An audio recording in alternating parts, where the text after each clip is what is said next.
So we will talk about natural language processing today, and we will use a pre-written notebook which I sent to the chat. You can find it there. It's an open source notebook. You can use it as you like. Can you see the screen, the browser? Yes, sir. Okay. So for anyone that does not know, there are a few bigger subfields in machine learning. And one of them is, let's say, computer vision. And another is natural language processing. So what does this do is it processes text with machine learning, okay? We will talk about this today and make an introduction on the subfield. So let's talk about some concepts on natural language processing at first to just, make ourselves familiar with the terminology. And then we will talk about the tasks in the field.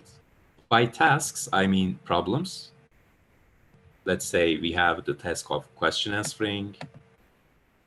We have entity extraction, text classification, and text generation, also chatbots. So we have a lot more tasks, but we have limited time today, so we will cover only a few of them. Let's get some meanings on the terms. So as in the all fields, we have some pre-processing going on in the field. And while doing that, the corpus means our whole text. Tokenizers means, we cannot input strings directly to the mathematical models, right? When I want to multiply something with another number, I cannot do it with a string. It does not make sense. So what I need to do is I need to split this into parts. Let's say, okay, let's have this word. We need to split it. And then we need to, so this is tokenization, having the atomic items that we will process. After splitting the items, we will assign a vector for each unique item. And that vector, we expect it to cover the words or the tokens meaning. Which section did it cut the voice? It's the when you're about to start after the tokenization, sir. Okay. Let's continue from tokenization. I'm having some technical difficulties. I don't know the reason, but let's try to keep going, okay? Can you see the screen and hear me clearly? Yes, sir. Yes, sir. Okay, so we have talked on tokenization, and did you have these parts? Yes, sir. But I think most of the participants would like to have a recap for that part, sir. Okay, let's start from tokenization again. So let's say we have a sentence, okay? I am a happy developer. And I'm trying to analyze this sentence's sentiment. So what a sentiment means is a sentence could be a one-star review, a two-star review, or a happy review, or a sad review. These are the metrics that indicate a sentiment. So how am I going to analyze this string is I need to split it into atomic parts. And by doing that, I am enabling myself to analyze each word separately.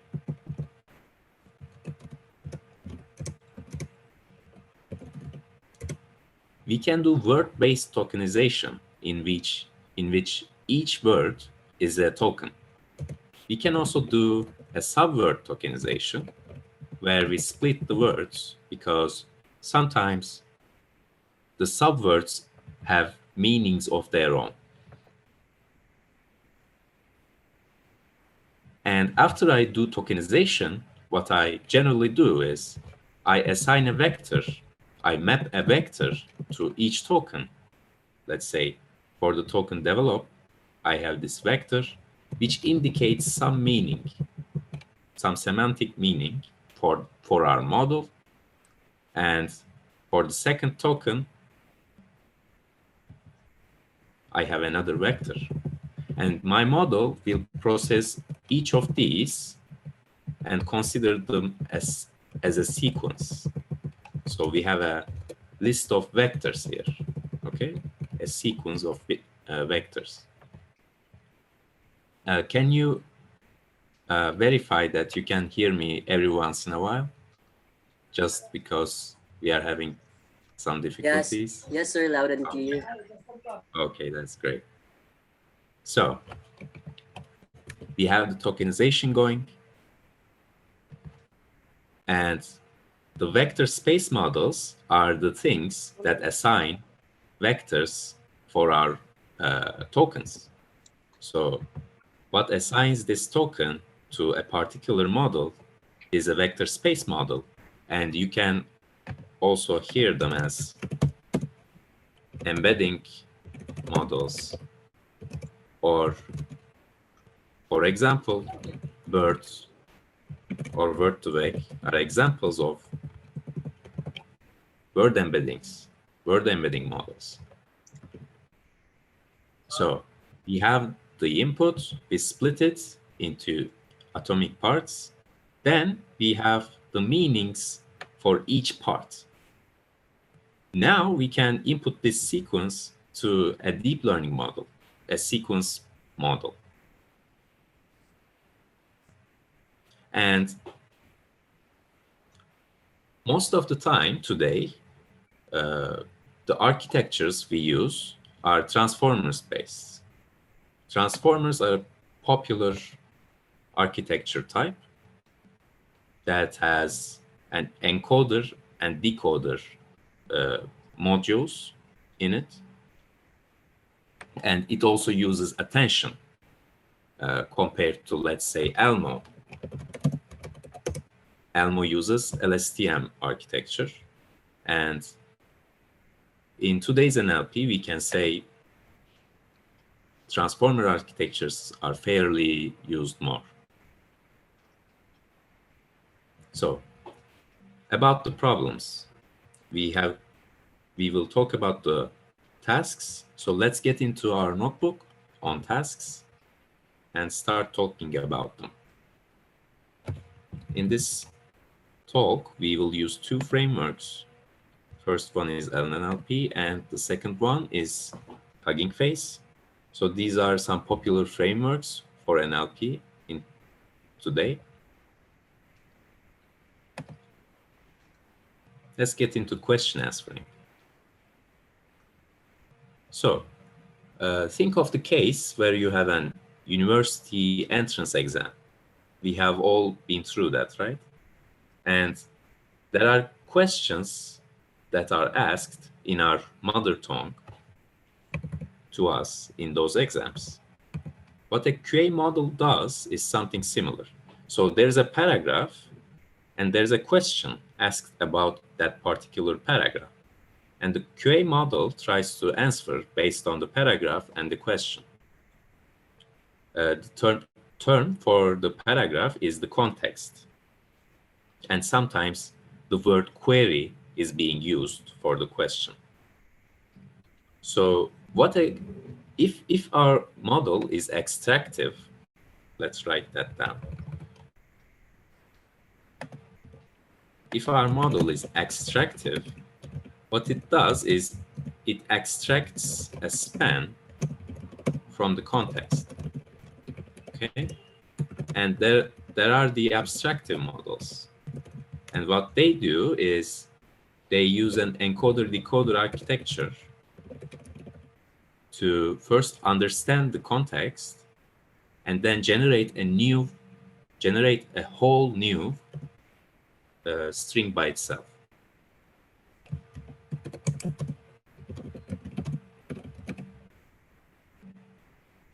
For that reason, extractive models are used more because they are more trustable. They do not generate new text. They just quote from the input context. They are safer. How it exactly works is it assigns a probability for each token to be the start of the answer span and the end of the answer span. So here, in this paragraph, for the question, when was this organization established? The answer is most probably between the token 2017 and, again, the token 2017. So the answer span itself is 2017, based on the probabilities the model assigned. Can you hear me all well? Yes, sir. Yes, Still sir. audible and Still visible. audible and visible. Okay, that's great. So let's run a question answering model. I will use Colab for that because it's much easier to set up dependencies in Colab than your local. So I have already ran the above cells, and I will ask a question. I have my context paragraph about some information on the movie Matrix. And the question is, who are the actors that star in the film? Let's get an answer.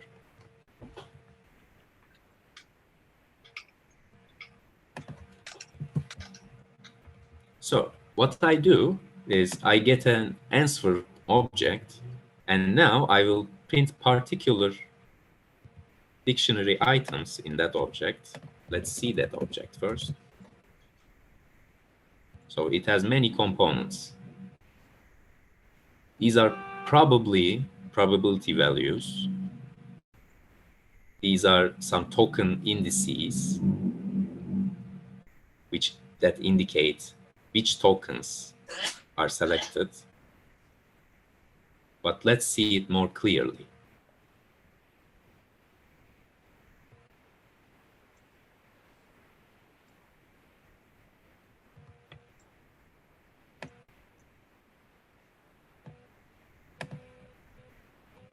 We are using the results object. We are getting the items of passage tokens and question tokens and the best span. So this is our context paragraph. This is our question, and here is the answer.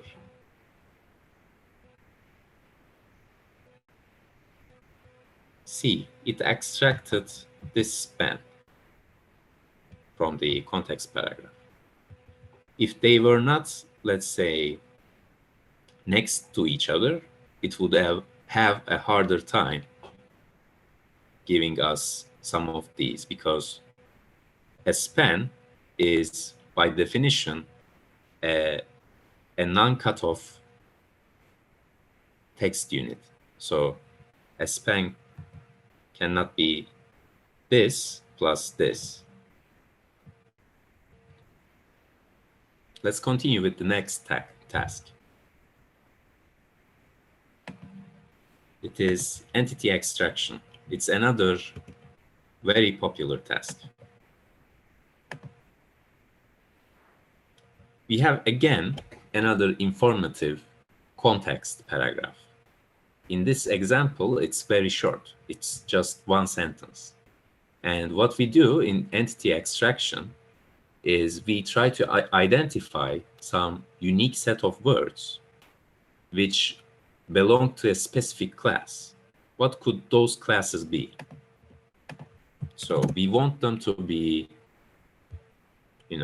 like people names, organization names. Sometimes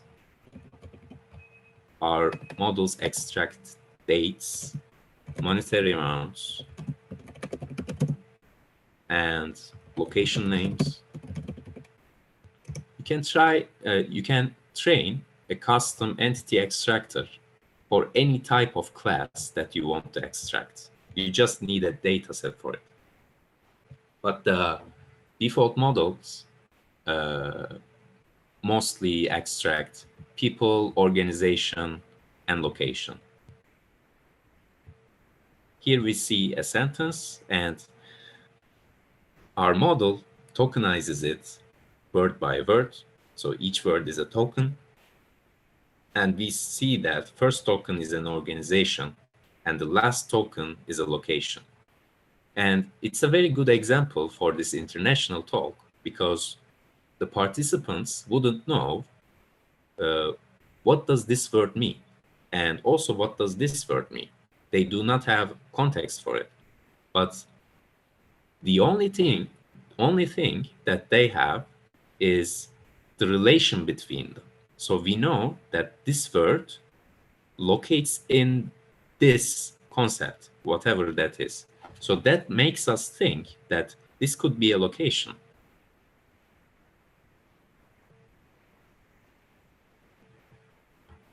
So let's try a named entity recognition model.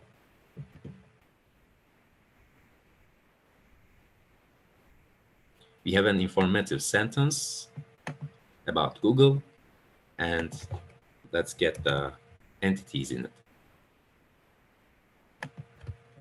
Oh, also, like for inspecting the results object, we have the scores, let's say, for each word to be a particular class. And we have the classes for each word, most probable class, let's say, and we have the words themselves. Let's print words together with the tags, with their assigned classes, that is. Let's see. Google is an organization. Larry Page is a person. Same as Sergey Brin. And PhD is something significant. It's a kind of entity, but it's miscellaneous. It's some kind of other entity for the model. Stanford University is an organization, and California is a location. And what does these, the things that each tag has mean? So B means beginning of an entity, and L means the last token. So the beginning token is Larry, and the last token is Page. If it has only one token, then it's marked as U, just as in California. And I don't see any other. Oh, there's the PhD, yeah. And this is an entity extraction. It's another task that's important in the field. Can you still hear me? Yes, sir. Audible and Loud visible. and clear. Okay, that's great. So how many minutes we got?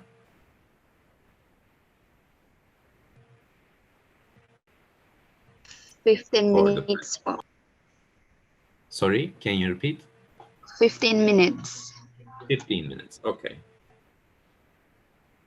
We got another task, which is very popular for most of the corporations, and that is sentiment analysis. The corporations would like to know if the user comments indicate a positive meaning or a negative meaning about the product, the corporation. Let's say we have a review for a movie, and it says, "It would be a lie if I said that the movie didn't suck. So the user is trying to say that the movie was bad, but would a model get that double negation? Because there is double negation here with the didn't and the lie. That's a hard problem. Let's write that exact sentence which is here. But we are using collab, right? Let's switch back to that.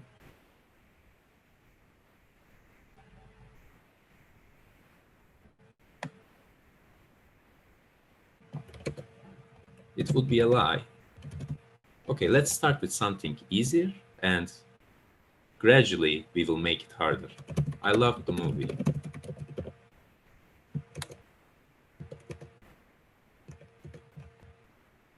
Okay, it is very confident that this is positive. I hated the movie.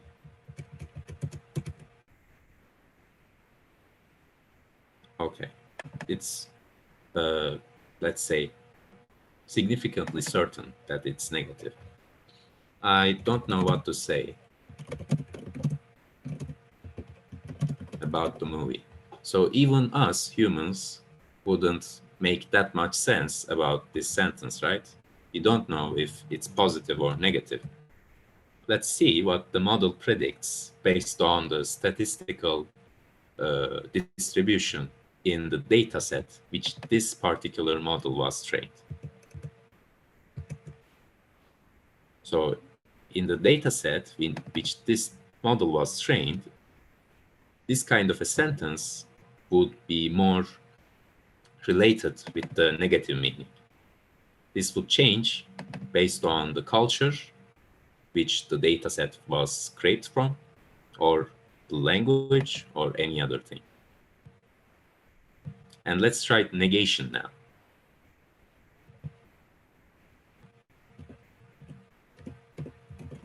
So we said, I liked the movie. Now we will do a first level negation in which we have one negator.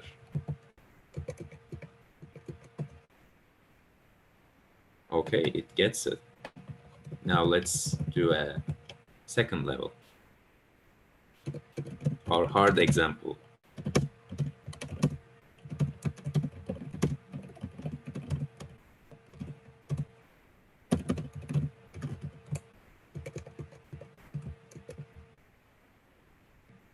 Okay, it still gets it. But it could be the case that the model just memorizes some words. Let's say, if I see suck, then I just tell it's negative. How can we test that?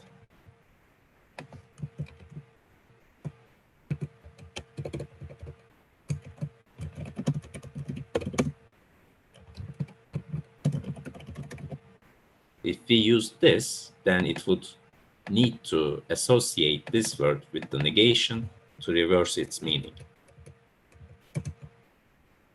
See, it cannot do that. So that's an important result that we get from the model.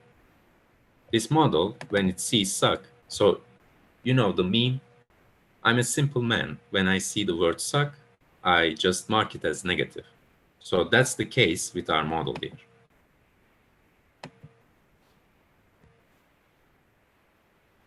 So this was sentiment analysis, which is a type of text classification. And there are many other cases of text classification modeling, which could be, let's say, spam email classification.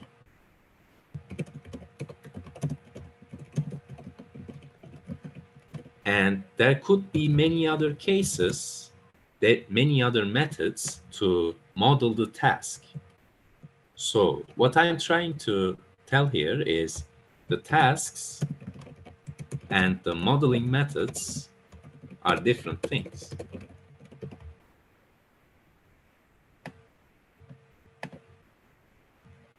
Okay, let's continue with the next task.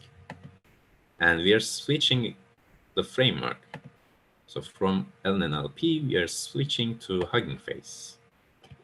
And we will do sentiment analysis, question answering, text generation, and we will use a chatbot.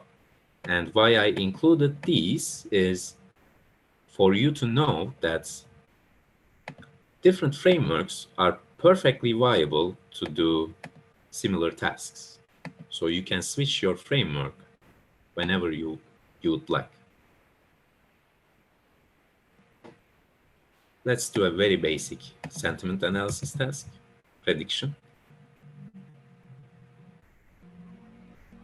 Okay, we got the positive with a very high confidence. Still can you still hear me?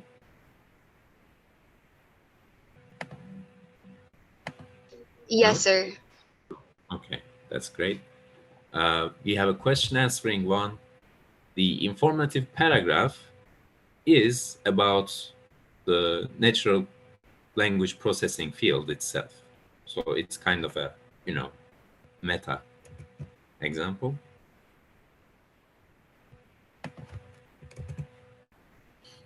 What is our question? So what is extractive question answering? We described the answer at the beginning of this presentation, right? We talked about extractive question answering, and let's see what our model says based upon this paragraph. The task of extracting an answer from a text given a question. That seems pretty right. And what is a good example of a question answering dataset? And that is Stanford question answering dataset. That also seems pretty good. Okay. Now we just have 2 tasks remaining, and then we can jump up to the questions. We have a text generation task. So for that, I want to show you the GPT architecture. Remember the transformer architecture? In GPT, they take the decoder part and use that part only to do various tasks. Okay.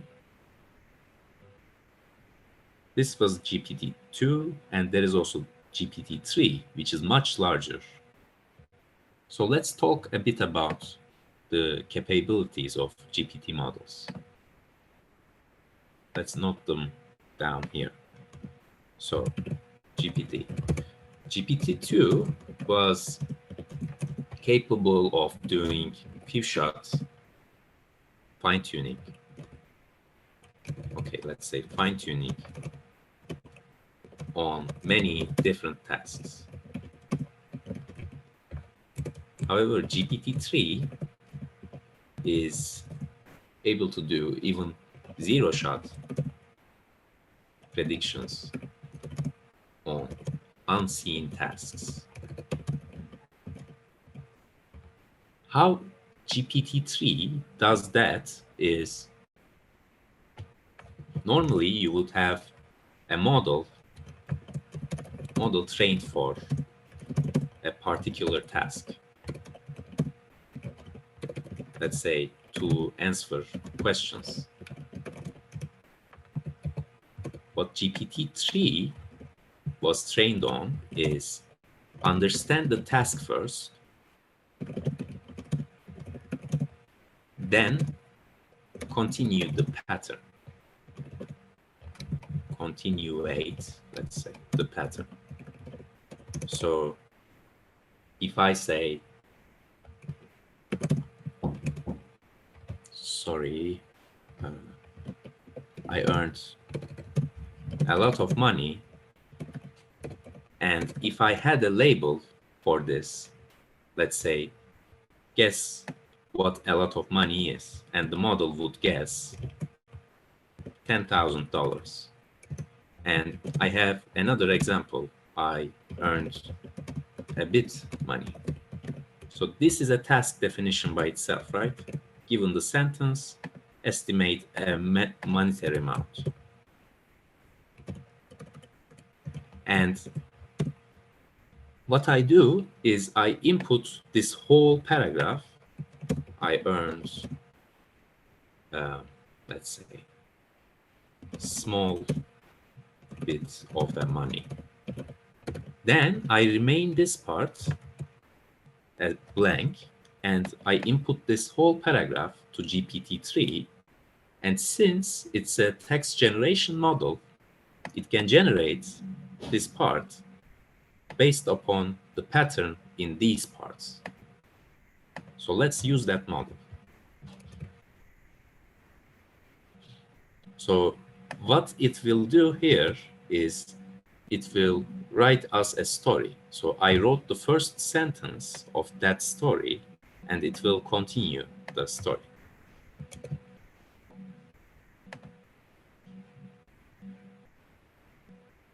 Okay.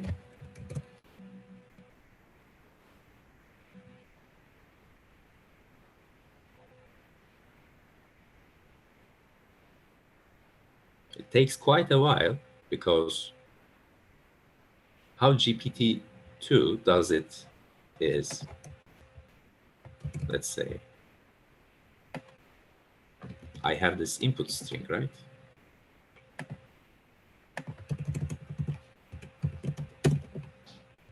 Now it gets it and predicts the first token.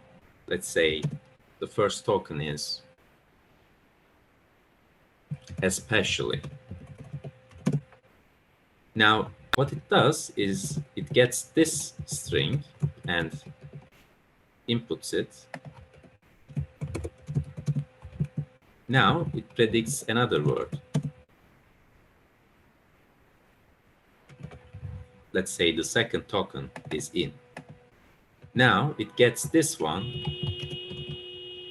and then it predicts the next token again. So it's ON based on the desired sentence length. We run the GPT model n times. Okay, I enjoy walking my cute dog. This is the prompt that we provided to the model. But I'm not sure if I'll ever be able to walk with him again. This is completely generated by the model. And it continues. I've been thinking about this for a while now, and I think it's time for me to take a break. It's not much coherent, as you see, but it's pretty legit in terms of syntax and, low-level semantics. So this is another task, text generation. And you can use this task to perform many other tasks, as I have described here. You can do text classification, entity extraction, anything with text generation. We have the final task, conversational agents, and let's just try it. Normally, chatbots have many components in them. Let's say they have intent recognition, which is a type of text classification. They have response generation. It gets an input, but it needs to generate a response to the user. We will see this part in this talk. Now let's feed it with some input. I have some examples here. This instance of the model is not that good, so keep the expectations low, but let's see.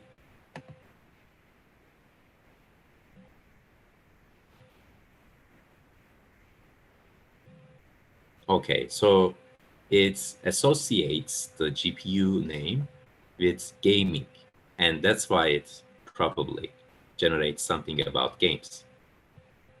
Now let's ask it a question.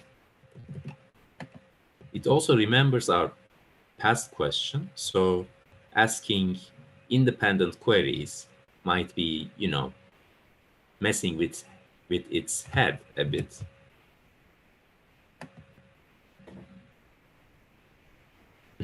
Okay, this is a good one. So it's a sentence that a human could say, right? But it's not a legit answer. Let's try this one. So what this model does is it gets this input string and it continuates it with the GPT architecture. Remember, it was filling the blank parts. You know, it was filling the blank parts based upon the previous text. And what it does is exactly that. It inputs itself the whole chat's history and generates an output. Oh, okay. It's a smart one. Let's ask this one.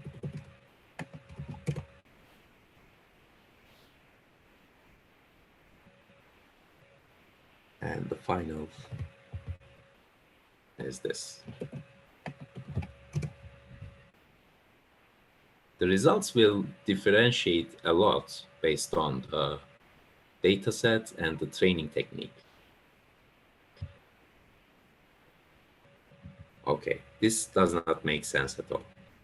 So this was why I said that the extractive question answering models are more trustable. I don't remember where I wrote it, but remember there were two ways of doing question answering, extractive and abstractive. So abstractive models generate text by themselves and they can have some ridiculous outputs like this. But when you extract an answer from the input context, then you are safe. Let's say more safe. Okay, these were the tasks as an introduction to the natural language processing field. We can get the questions, I guess.